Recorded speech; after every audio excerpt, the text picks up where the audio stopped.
We suffer from Russian shelling every week. A shell can hit this house, then those houses.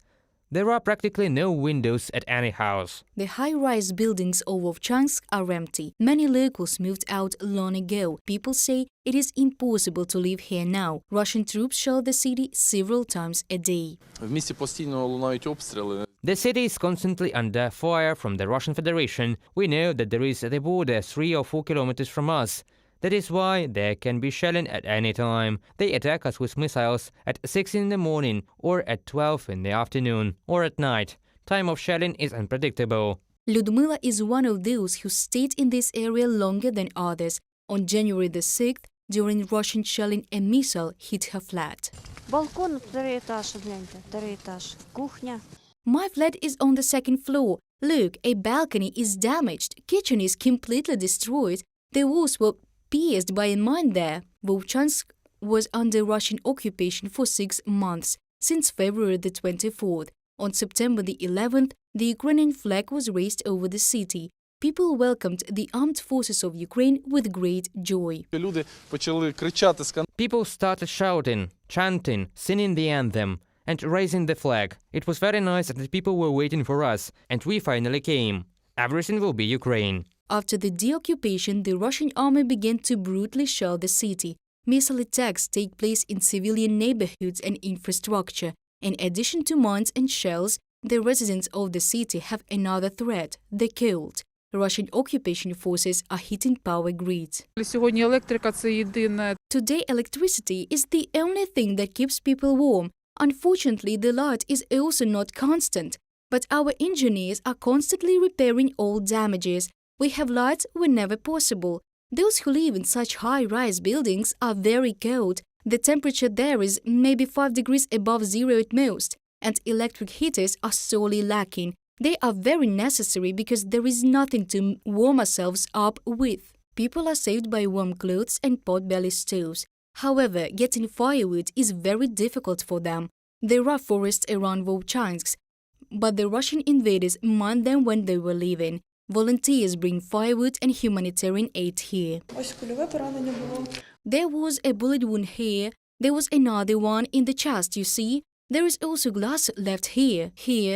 In the department of surgery of the Vovchansk hospital, there are mainly patients with non-explosive and shrapnel wounds. The doctor Tatiana shows the fragments and bullets that were removed during the operation.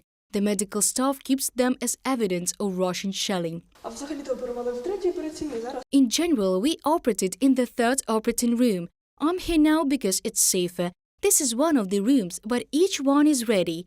We had situations that not 1, not 2, or even 3 people were wounded at the same time. We worked quickly in one operating room and then ran to another one. It happens that you have to run 5 times between operating rooms. Tatiana is a surgeon. She lives in Kharkiv. Before the full-scale Russian invasion of Ukraine, she came to her parents in Vovchansk. But later, she could not leave. The city fell under occupation. The worst thing is that it was necessary to treat the armed Russian occupiers. That was probably the scariest thing. I asked one of the Russians this question. Why are you killing us? What do you want from us? We didn't attack you. They didn't threaten anything. His answer was very simple. We want to kill all the Nazis. So, you wrote on the billboard that we are your brothers. You decide, are we Nazis or brothers? He replied, I don't dig that deep. I'm military. We are ordered to kill you all. Viktor Chernysh, the head of the department, a talented surgeon with many years of experience, was fired from the hospital by the Russian invaders. He refused to apply for a job in a Russian medical institution. The doctor recalls that the Russian military shot civilians with entire families. At the beginning of the occupation, 5 people were brought to the intensive care unit at once.